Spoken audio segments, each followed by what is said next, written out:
This is Renewing the Man. Clarity under pressure. The weekly call to bring clarity to your situation. Hello. I'm just finished wrapping up. We're running a little late. I'm training one of my girls for Victoria's Secrets, getting her ready. So Nice. Hello. we're in the gym, in the home gym. Nice. Nice. There we go. Yeah. Yeah, got to keep in shape, keep fit. Yeah, I gotta start. I gotta start too. But I'm waiting to get a little money together to get my bumper plates in my Olympic bar.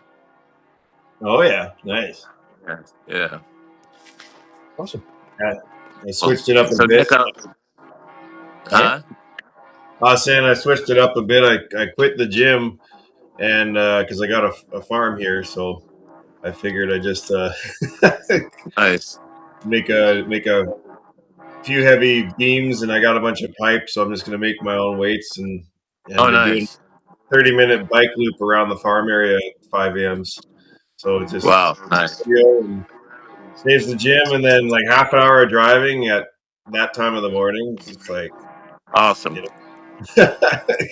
Yay. Cool. You guys, Nick, can you lead the call for a little bit just so I could wrap up with her? Of course. Yeah, perfect. I'll be back. I'll be on listen. How you doing, Nathan? Good? doing good, man. Yeah. Just got you over here right now.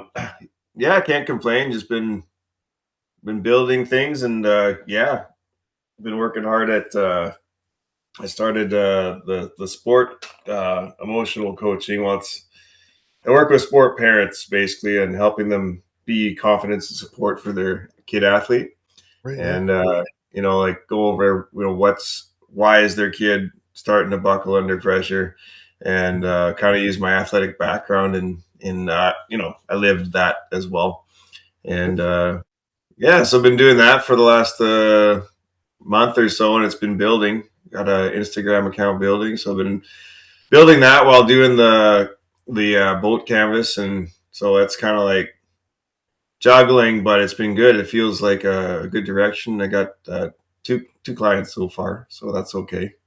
Awesome. And Great. just pretty sweet. These guys are really intentional of and it's just brand new, so it's I'm very thankful. I'm a hands-on learner, so I can I know what needs to happen. It's just kind of feeling how this goes with each kind of particular person and making sure I do a good job. So the cool part is that it really does.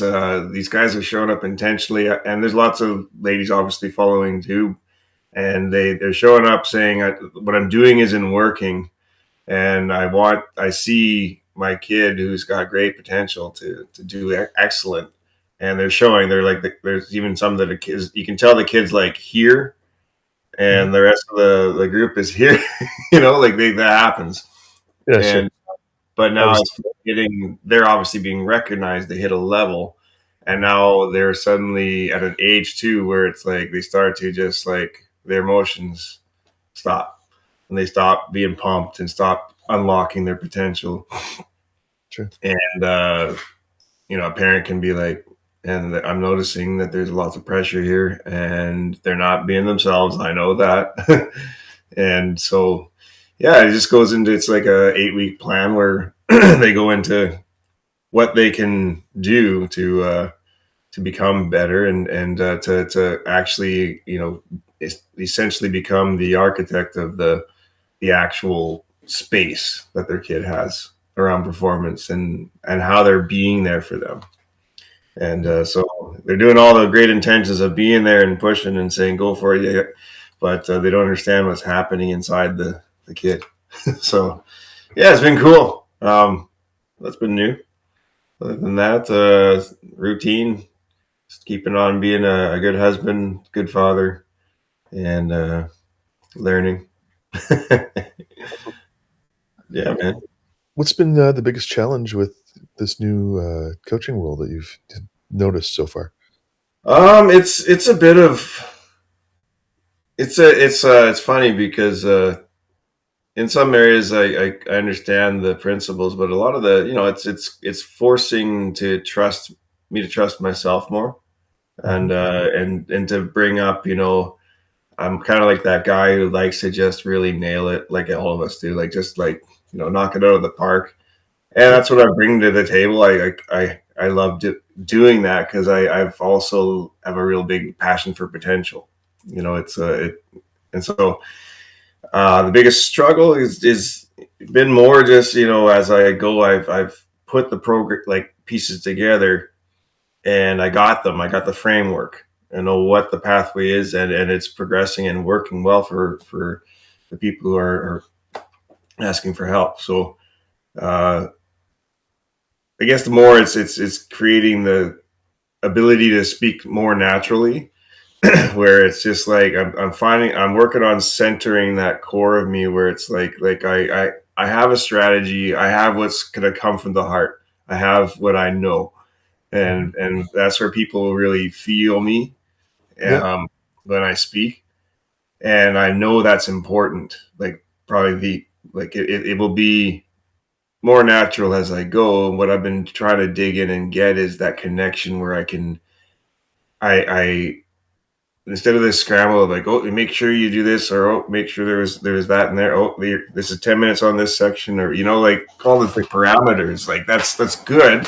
It helps feel organized and helps the time together feel led. I think it's just making sure I got it like from here in certain moments where it's like you can't predict some things. You got to go with where someone's at and feel where this is actually going to go. And so it's a little bit of bringing it all a little bit more into a streamline. However, I got the flow going. It's just it's a little bit of like, put it back, I'm back here. Grab the water again, see if we can do it. But the intention and the beauty of it, God's really been opening up things, and created a following, and I was supposed to speak on a podcast or like a Spotify for a big youth sport organization in the States. Cool. On June, and it's and then last week I got invited to be a coach for the local Langley United Soccer Association. So I do the academy trainings on Friday nights with the kids, 9, 13. So that I just sent my buddy. He's the head guy of all of the organization, and I sent him a picture of us when we were 15 side by side in a soccer photo. He's like, "Hey man, look at this." So I was going through all my photos, and then he's like, "Hey, what are you doing tomorrow night? Come out to this field and this academy. Come coach." I'm like, "Okay." So that was basically how that showed up. Well, that's awesome. Yeah. Cool. Yeah, the most challenging thing, I'd say just speaking naturally, and I've been praying a lot, and just this. I know when I really am. It's like anyone. You sometimes you feel like you got to really think of what is best to say here, and then there's like you can sense also what's really being felt, and really streamlining that connection even more. Like I look at great speakers or pastors, or especially when you see someone speaking from their heart and spirit, but it's like just bang on. You've watched those great speakers, and they're just being their funny self. They're being their and it seems really, really natural. Like everyone's like, wow. And it's like almost like they stood up in front of all these people, and that was nothing. Like it's just like they were just being them. So I think, a lot of people have a fear of public speaking, right? And so, be able to get up in front of people and not feel judged and not feel like what you're saying is going to be stupid is a huge thing, right? The confidence that what you're going to say and bring is going to be valued. It takes some work to get there, right? One of the things that I've been declaring over myself is I am an effective orator, which is someone who speaks. Nice. And my words are powerful and effective, right? And so that's really helped me with stuff and shifting things, just remembering that that's who I am. That's who I've been created to be. So, that may be something you wanna look at adding to your declarations if you're doing declarations. If you're not, maybe you should look at doing some declarations as well. Yeah, I got declaration. That's cool you say that because yeah, I got some things that especially in the morning, first thing, you just who are you? When you wake up, and who do you belong to? Yeah, it's pretty cool. But I am what was it? I am a I am an effective orator. effective orator. Yeah, And my words are powerful and effective. it's funny we're talking about this. Like even yesterday afternoon, it was one of those days where you're just like, it's supposed to be smooth, but it was nuts, and in a good way. Where I took my daughter for a bike ride later afternoon, and it's like, hey, thank goodness I can just go and bike ride. And I was praying, and I'm like, I'm thinking about that because I speak on Instagram, and my message is pretty much the same, just spoken in different ways. It's the awareness of things, but I'm speaking, where I even watched. There's a movie on Angel Studios we were watching last night. It was I Am His Daughter or something like that, but it's about women with father wounds, and it's a really good show. It was an hour and a half. And then this lady, though, who spoke of her story and daughter of a pastor, etc., and all these things, and now she's speaking in front of all these people, and she's just being funny. She's being herself, and she's talking with principles. And I was just praying. I was like she looks so natural. Yes, she looks like she's been doing this quite a long time, but it's like I don't think it's like I think it's not the fact that it can't be natural. It's more like what do I have to align in myself and own that isn't being owned fully right now, and not like because I'm searching. I just you only know what you know when you know it. So it's kind of like saying I'm an effective orator. It's like, okay, I know that people feel when I really get like into something, they feel me. Like they feel like they feel the energy of it and the spirit of it, and it's like as opposed to I can speak with a little bit of some brilliance kicks into gear here and there. Holy Spirit inspiration, yeah, all good. Mentally just framing things to say, but I was about to say, you know what I mean, but I haven't said it. So what I mean is it's just speaking from the message and having it ingrained in the knowing where, okay, I know I'm saying it, I know it's right, I know it's true. Where in my depths of my man have I not aligned with projection and speaking and what's offense, right? Okay. There's a fear there that's holding you back from being able to do that effectively. So you have to look at what is the fear that's preventing me from stepping into this? What is going on within me that is not aligned with who I actually am? What story am I believing about myself that is not allowing me to believe that I can do this, even on just a micro level, right? It may not be a big thing. It just might be something very small, right? And that's all it takes, right? When you said, Wally says that all the time. And I bust him on it all the time. Because it's looking for agreement and showing that I know what I'm talking about, that I'm smart. I understand what I'm saying. I want you to agree with what I'm saying. And so I constantly, hey, Wally, I know. I do know Wally, yes. Yeah, okay, gotcha. But he says it all the time.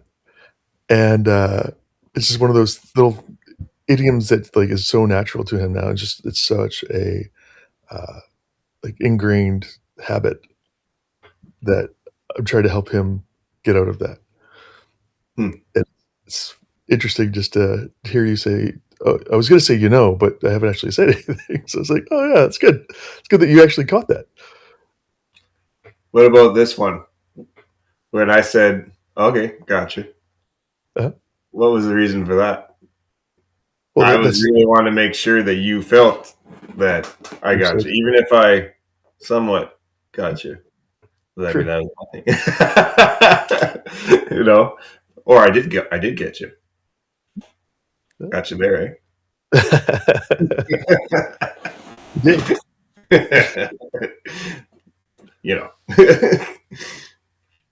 But it's like when you listen to what people are saying, and as a coach, you're going to have to listen to what they're saying and listen for the emotion behind what they're saying. Yes. Why are they saying it this way? Why are they choosing those words that they're using? Once you start to understand and can hear the emotion behind the words, you can understand, oh, they're actually feeling hurt right now, or they're feeling scared, or whatever it is that's having them speak in that way. They're feeling like they need to show that they're strong in this situation, right? Whatever it is. And you can understand, okay, so if they're feeling this, how can I support them and show them that they are actually that? Because clearly they are. They just don't believe that about themselves. And so how can I use what they're saying to build them up and help them to see that their insecurity is not actually true? And it's once you start hearing that emotion behind the words, it's really, really powerful and really interesting to see how things shift for people when you start to be able to bring some of that to them. And the more and more coaching that you do, the more that's going to happen. It just comes with experience too, right? So yeah. It's there's moments where like it's trusting myself more, which is happening by the day. It's because there's some moments where I can see like hopping on a call and see what's going on with someone, and then you can see what their reasons are, and then you move forward saying, hey, I think this could be really good to go through and get this clear for you, and help. And then in that moment though, you can feel and see what they're doing. And here's what I'm talking about, the keep sticking to a strategy is like, this is not the time to just go in on it. It's like, so you mentally almost like say, let's steer you towards, let's schedule something next week, we'll get into it, and that's where we'll do this. For now, just we've touched base on some awareness of what's going on, and we'll see you whenever's coming, when the date we set. So it's like, that's what I mean is like, knowing the difference of, and sometimes I ask, I'm like, because that's strategic and that's leading. That's keeping a framework, which is important to have structure. Sure. And then sometimes I'm sitting there and like, God, like, is there some times where like, forget this structure and I see what's in front of me. Let's just do this. And like, I won't go too far, I won't go too short, but if I feel like this is the time to just make sure that something happens, then let's do it. But then, progression, sometimes, people get helped with too immediately, and then they forget because they're able to go on with other things.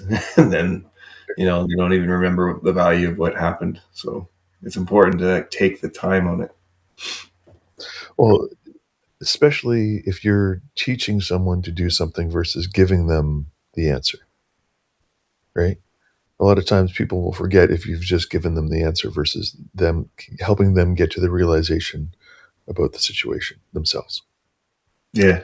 And that's how an effective coach is able to really be successful, is to help them get to that point B that they need to get to on their own, and helping them to see the steps along the way to do that.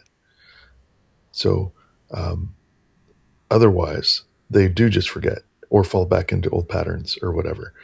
So it's great that you can recognize that and see that already in your coaching. So yeah. Just figuring it out. You can see it's amazing because like my theme right now is I work with a parent to help them be the hero in their kid's athletic journey. That's the main thing. And so the parent is basically focused on the kid. And as the parent focuses on the kid, they're forced to look at themselves a little bit. And we still stay that, focused because that's what we're there. However, it does involve the parent looking at themselves a little bit. We tapped on that. And that's important because there's also parts of that parent or that adult own inner kid that isn't resolved, which results in why they're naturally just instinctively trying to do this to help their kid. Because this little kid inside here knows the pain of not having what they're trying to give to this little kid. And it can be, as much as it's not an easy area. And I probably picked the areas like who's going to deal with crazy sport parents. That's like the look on youth sports. I mean, it's and that's one of the hardest things to do because you're dealing with the parent, especially the father's ego. Who are you to fucking tell me what to do? Yeah, Right? yeah. That's the little boy. Yeah, I've had the comments. I mean, and it's great because I'm like, hey, it's about the whole thing is awareness. Do I get offended? No, I know I can see. I've had the comments like someone's like,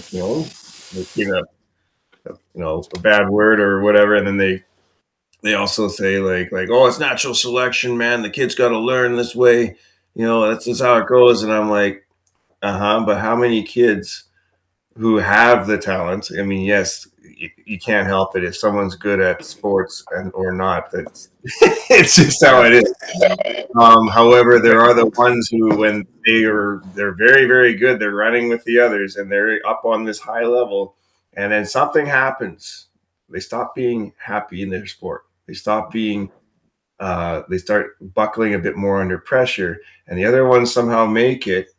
And the other ones who had this talent, this raw talent in there, just kind of just gave up or quit or didn't max out or take off on their potential. And so this happens a lot. And so I don't combat these comments. I understand where they're coming from and then say, okay. Yeah, and how can you use it as an opportunity to? How can you use that as an opportunity to coach them? Like, a perfect example of that is that movie with Brad Pitt, and what's it uh, about the baseball? Like he had this Moneyball. Moneyball, yeah, like perfect example of and it shows that, right? Where he had this, like, he was not ready and the parents were pushing and he wasn't ready, and then he lost his edge. He lost his will to even play it. Yeah. Then Brad Pitt also played that similar kind of role in F1. Okay. Excuse me. Like what's the kid? Is the kid doing it for himself, or is the kid doing it to please his parent? Yeah. And you see that shown in movies all the time. Like, like I saw this one movie where the kid's getting in the car with the father, and he's like, "Oh, can you see how you fucked up on the field?" And the son's sitting there trying to talk to him, and knowing that the dad's going to attack him for not being good as his dad wanted him to be. And the kid's like, and then finally the kid just breaks down crying. Why can't you just fucking see me and hear me and like. Why are Yeah. you, and then the father has this kind of realization, and this kid gets emotional that, oh my God, I'm hurting my kid. I mean, it's a movie, so it's a little bit more far fetched, but Not most really. parents, You should the conversations I'm having. There's some. It's pretty cool to see some really intentional dads like realize they're there. They're like, I saw yeah, what you said. It's so true. It's happening right now with my kid, yeah, and they can feel it.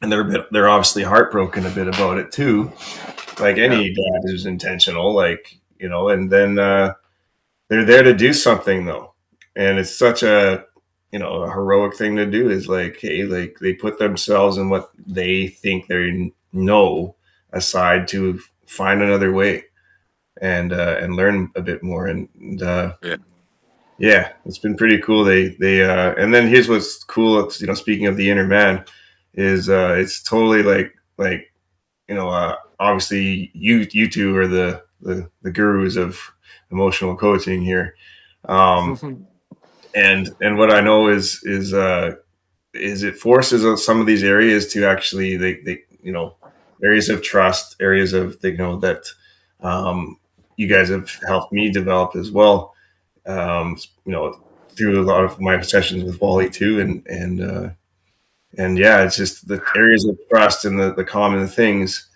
And I can see that, aside from we're talking about a kid's sport and the kid's space and environment, but now what is it inside the man or the woman that is also part of that environment? And so I know that, yeah, I'm thankful I have this avenue too to be like, hey man, like we'll do a bit of this and we'll have the areas we recognize. And now I can be like, hey, I definitely recommend you talk to someone in Renewing the Man who can, help you go into a bit further depth of these areas and understand that. So right now it's just creating a emotional safe space and environment for your kid to thrive in their sport while you're at the game field and practice and stuff. But then it can also segue into other things. So that's kind of where it's at for me. But Awesome. yeah. My daughter is sleeping over tonight, or like today, like last night to today, because she's got a basketball tournament today. Oh And yeah. I haven't had a chance to see her play basketball in person yet. I've seen some video clips of her and stuff, but so get to go to her game today. I'm really excited to go and check it out, because that was like my Sweet. favorite was playing basketball. Yeah. So she was the goalie for her soccer team for like the last 5 or 6 years. And Okay. in the fall, she's looking at taking a step back from that just because she's focusing on basketball now. And it's too much for her for doing both with all of her workload in school and everything. And so I'm just like, okay, are you okay with that? And she's like, yeah. I'm like, Yeah. all right, as long as you're okay with that. Like this has been a big part of your life. Like, want to make sure that you're not going to feel like you're losing anything by stepping back. She's like, no, it's fine. I got basketball now. I'm way happier playing basketball. Nice. Yeah. Yeah, it's And pretty cool. Is that she put all the weight on herself to be the final person to stop all the goals, right? Because their defenders weren't always great at the beginning, and so she was at least really good and was able to stop the ball. And she, when she started, was a striker, and she was scoring like 3 to 6 goals a game. Nice. Yeah, yeah. They would take her out of striker and put her in goalie because they wanted the other kids to have a chance. Oh yeah, she was good. Yeah, She was one of those ones that stands out. Yeah. One of those ones that stands out. And so that's why they asked, hey, do you want to put her on like the elite team and all that stuff and the travel team? And so then she wasn't scoring as many goals because the level of play was higher. And she started getting down on herself. I'm like, oh no, like you're doing great. This is just a different level. There's always going to be people who are going to be better. Always someone will be bigger, stronger, taller, faster. Yeah. Don't compare yourself to other people. Just do your best. It's the best that you can do. And that's good enough. And so for her to now to step away from that soccer is big. I'm like, wow, this is a big deal, kid. You sure? She's like, yep. Okay. I'm gonna support you in this for sure. Whatever you want to do. So it's so cool. You literally gave her the framework and ability to trust herself and her decisions. Instead of just like, oh no, you gotta keep. No, you're really good. You gotta keep. Like there's elements. So that's one aspect. But like, yeah, that's pretty sweet. So she loves basketball, and that's her thing. Yeah. And she's always kind of been playing basketball. Like the last 2 years have been really focused on this new team, but she was playing with all the guys before, and she was like schooling them.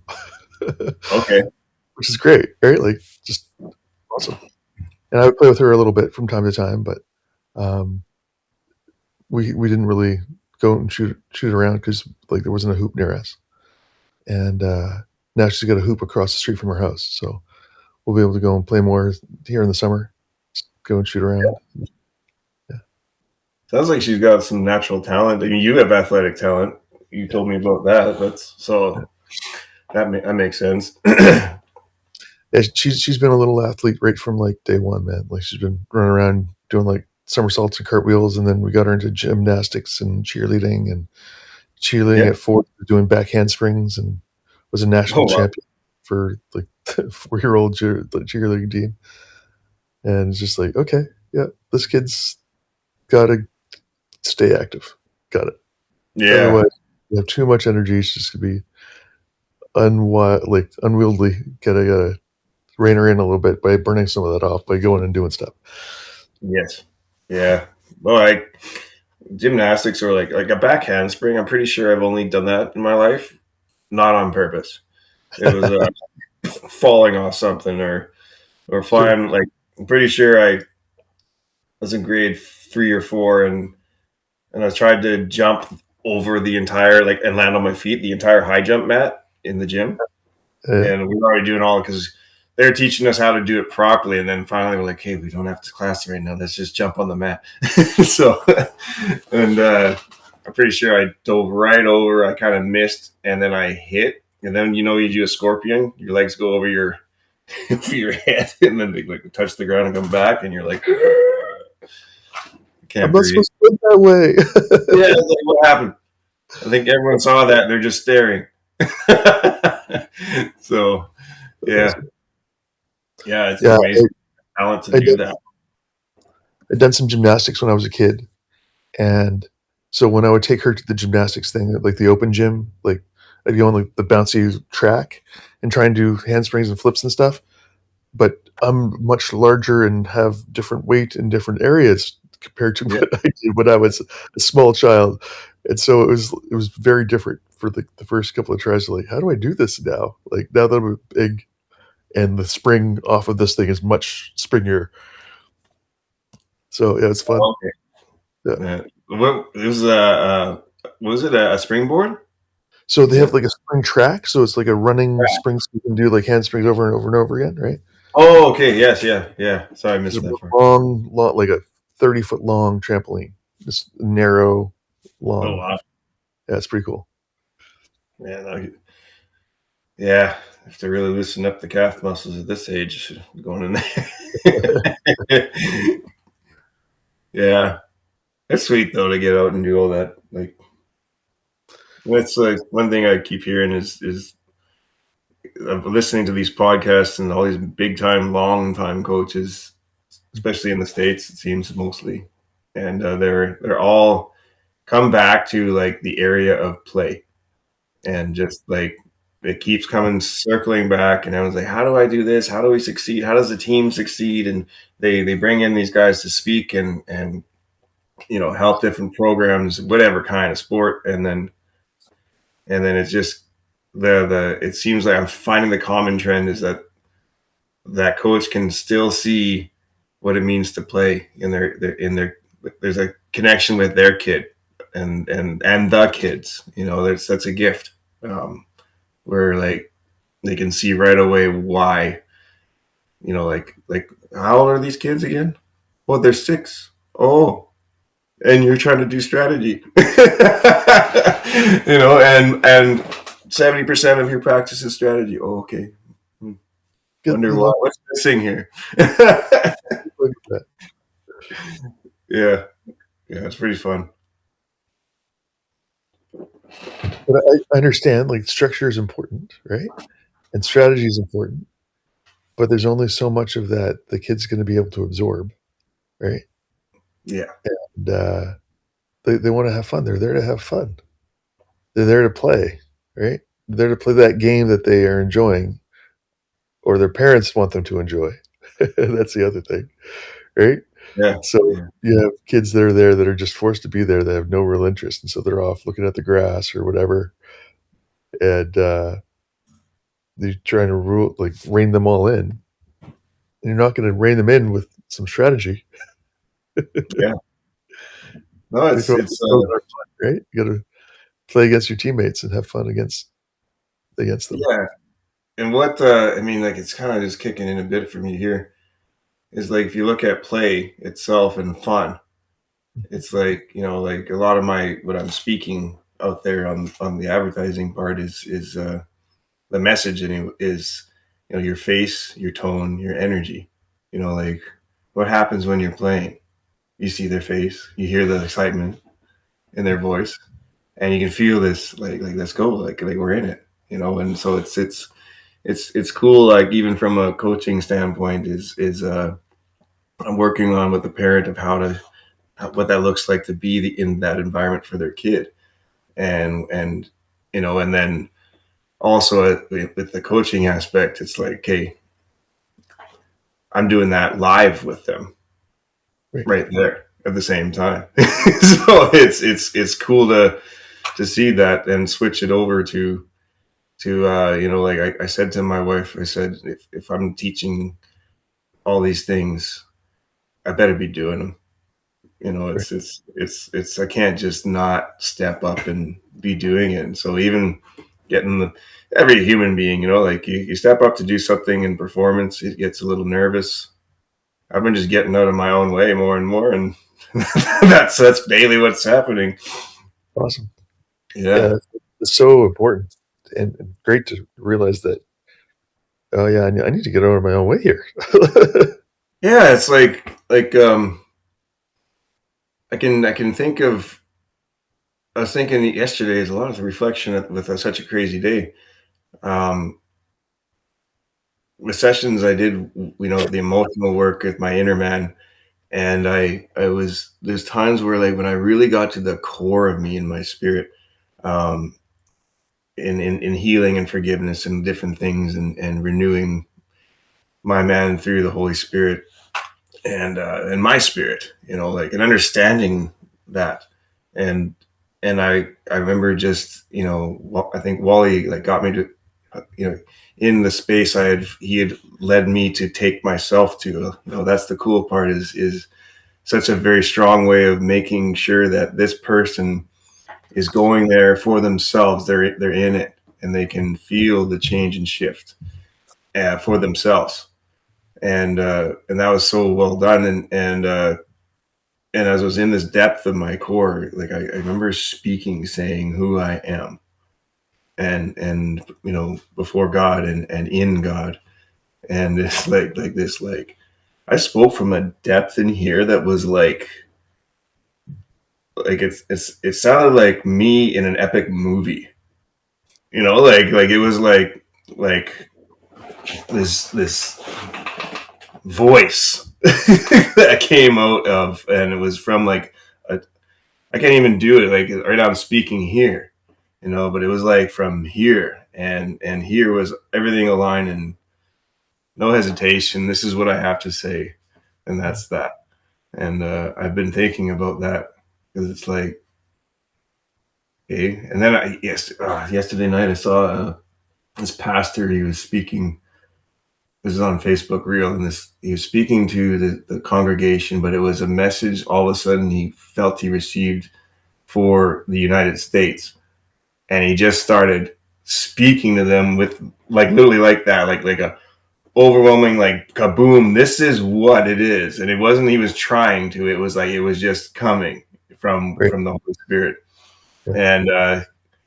and then after he kind of finished it, and he's like, hey, that needed to be said, and he's like, did you guys see that? And like he started speaking like, you know, in his calmer, normal, usual self, I guess.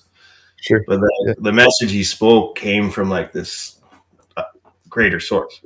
So it's like, you know what I mean? It's like I think about that and I'm like, hey, there's only, you know, God's given us so much time on earth right now, and I'm 41 and I got 30 good years to just make the best impact on as many people. That's why we're here. As many people as I can, and every time I speak, and I don't speak with the fullness that I have a wanting to, like you know, like getting perfection out of the way. I'm just saying that like I constantly am asking myself, am I giving the best I can? And if I'm not, what am I doing that I'm not aware of? Right. So I look at myself and I'm like, what can I do to be better here and show up better for people? And particularly speaking. My wife tells me, you got this lock. Well, I had a mentor 15 years ago. So you got this athlete locked jaw. You talk like this. You need to loosen up your jaw. You need to enunciate your words. Crack. That's happened a few times from other people. But boxing. So yeah, but yeah, you know, those aspects. But that's the surface, like, you know, the talk, like the face, the smiling, but then speaking and connecting the head and heart and spirit in a flow of just naturalness. And I'll give you an example. Have you ever showed up to a frisbee golf, basketball? You pick a time where you showed up and you kind of were just like in a place of I'm just going for it, and you told yourself, you know what, I got this. I can and will succeed. I am going to win, and this is what I got. This I trust myself. I'm doing it. Just doing it.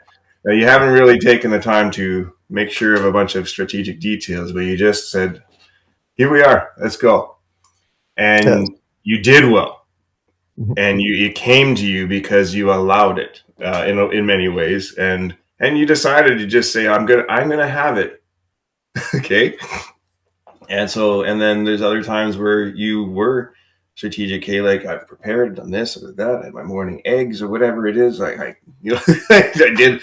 I'm wearing my shin pads exactly the right way, like I normally do. You know, all the different things we do to feel like we got it. So, and each one, you know, like sometimes can produce the same result.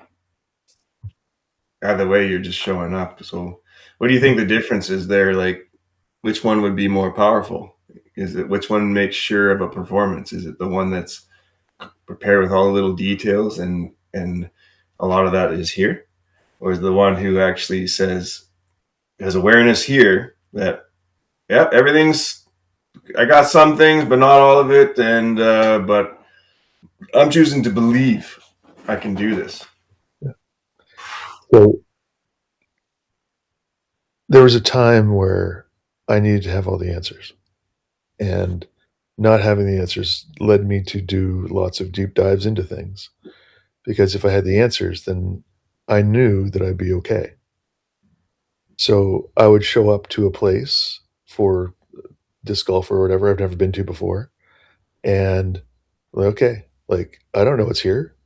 Am I gonna be able to do this? I don't know. Like, and then once I got over that need to have all the information, I can just show up and be like, "Oh, this will be fun. I'm just here to have fun. I don't need to know what the course is like. I'm on the top of a mountain right now, and it's foggy, and I don't know where the basket is. I'm just gonna throw blind, and it's gonna be fun because this is, like, ridiculous. Why am I playing in the fog?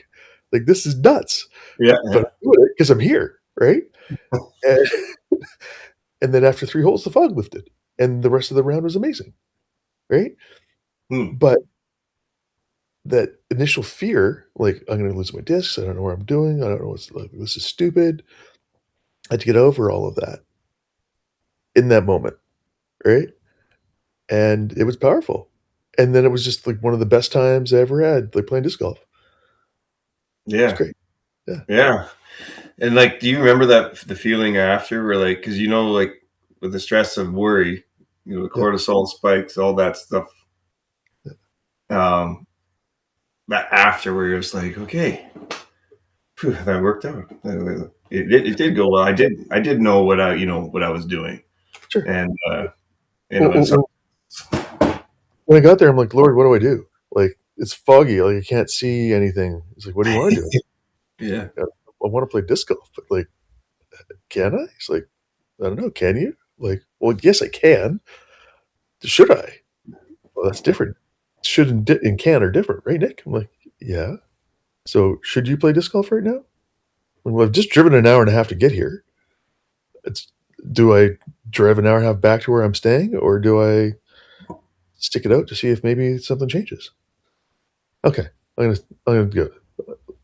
And then that just settled me. Hmm. And then my first throw was, like, thrown out into the fog. I'm like, "This is kinda cool, but I can't see where my disc is going. Like, it's gone now. I'm gonna just walk up to where I think it might be and then wander around in the fog until I find my disc. It may take me a while, Yeah. but okay." And Uh, then my second throw, throwing into the fog, almost threw it off the mountain that I was on because I didn't know didn't know where I was doing, yeah. and, I was like, "Oh, okay, good. I didn't lose a disc immediately. Good to know." And then it was just like, "Okay, like, I'm gonna be okay. This is gonna be fun, and I'm just gonna enjoy this time. I have no idea what this is gonna be like, but I'm gonna do it anyway." Right? Yeah. And I wouldn't have like, before starting to do this emotional work stuff, I wouldn't have done any of that, right? I was too afraid. Like, I didn't have confidence in myself, right? Yeah. And to see the change in me and to see, like, my heart went out to, like, the land because like, the land had just like there was obviously a forest fire that ripped through there and, like, trees were burnt and, like, all sorts of stuff that was just destroyed. So it's like, land as I'm going and just, like, praying for restoration and life to come back, and, uh, just like, "Yeah, okay, Lord, this is cool that you got me here doing this right now, like, this is also part of your plan for bringing life back to this place because 'cause I'm here." So, uh, it was just like, none of that would have happened had I not done the emotional work around me not feeling good enough or the need to be right about things that is preventing me from doing things that were outside of my comfort zone. Having to have that feeling of, "Oh, I need to know all the answers before I do something." Yeah. Yeah, it's huge. Yeah. To It's be set amazing. free, right? Hey? To be set free from all of that was just, oh, it's so good. Yeah, I can feel that from you. It's cool how you got all the strategies out of the way and even surrendered the ones Yeah, that weren't set. And one strategy you stuck with at the beginning was, okay, God, what okay, what should we do here? Okay, yeah, because that strategy never goes. He never goes away. That's the cool part. Is for someone who walks with faith in God, and has Him there. It's like, all right, all my strategies are out the window. What do you think we should do? So it's like, yeah.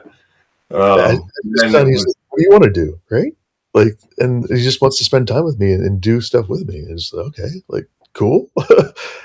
And I'm just not leaning on my own understanding, I'm trusting him that he's gonna make my path straight, and I said, "Okay, well, that's do you wanna go play disc golf? Go play disc golf."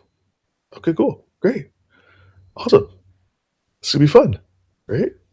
And it was yeah. 27 holes on the side of a mountain. Uh, there was so much fog, dude. It was crazy. So I park beside where like the entrance to the disc golf thing is based on the map that I'm following. And I get out. There's like two other cars that I've kind of passed in the parking lot. There's like no one around. And then when I get back to my car after everything's lifted, there's a ski lodge 50 feet from where I parked that I did not see because the fog there was. Like, oh, ski lodge is right there. Where did that come from? That's crazy. In someone's breakfast. Yeah, wow. Nuts. It's oh man, you know, it's funny how emotional movement works, and we're emotional beings. But I'm just thinking of, you know, it's in one sense, it's like it'd be so nice to be able to just have the right space and you know, stay in this place of like, do not worry, trusting in God and trusting in yourself as well, like trusting what He's put in you. Yep. And you, and knowing you, and just being in that great spot where it's like whatever you do, you don't overthink, you don't second guess, you just come from a knowing, and then yeah, obviously sorting out the emotional work that you do, you know, like it's like you got to get some things clear and forgive and love others and yourself, so that this kind of trusting, you know, happens. But then I asked the question of what is this deep need to what is the deep need that's there to have that place? Why do I need to have it, or anyone? Why do we need to have this place of like where everything's good and I got it? Probably maybe because of what the opposite feels like. You're constantly seeking safety, right? And the assurance that what you're doing is going to like prolong your life. Yeah. Getting a call. You are? Yeah, I don't know if you heard that ringing or not, but all good. Oh yeah, all good. I got an email at the same time notification, so I thought it was me. Yeah. Yeah, that's just it seems to come back to a continual basic needs of safety and space, and you know, how to just be in that space, and what is the identity of yourself in that space. Yeah. See, as I say that, you know, that feeling of like, aha. It feels so good because it's a lot safer than not knowing. And this is the reality of things.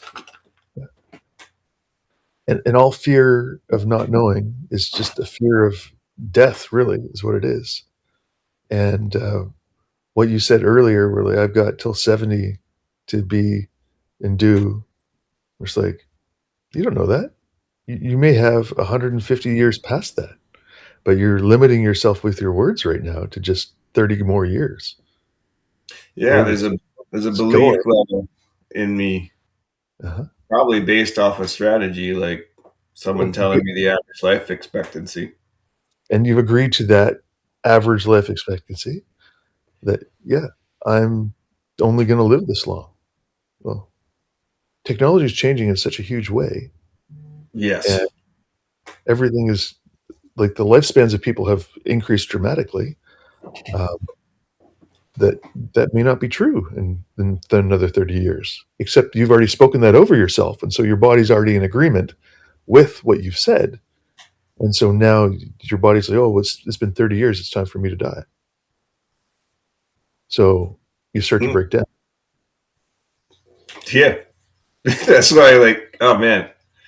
So I got 2 hip replacements, right? Yeah. And it's funny how this worked. So last Friday I was at the academy and I'm coaching. First we did the 9-year-olds and then the 13-year-olds in the second hour. Yeah. And they got to scrimmage and I'm sitting there on the edge and I was like, does the feeling go away to where you don't want to play anymore? Or does it just go away? And I'm like, I really want to play. I want to join in and support a man. And so I'm like,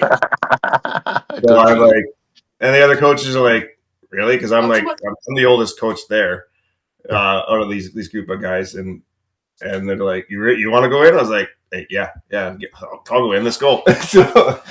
so and even though they're like 2 hip replacements, I'm like, yeah, so what? Like, if I've kept everything else strong, and if I keep doing that, like I should be anyway, to take care of myself and love myself, then it actually is just fine. I don't end up damaging more, and especially if it's a 20-minute small game scrimmage. It's kind of like the belief, though. Like some people, like, oh, you had 2 hip replacements, you're done, because everyone decided that, But instead, believing maybe I can live to 150. Yeah. Then other people are like, do you really want to? It's like, well, if you really actually take care of yourself in all aspects and emotionally, especially, why wouldn't you want to and be here for to help others and grow with people and bless their lives? Yeah.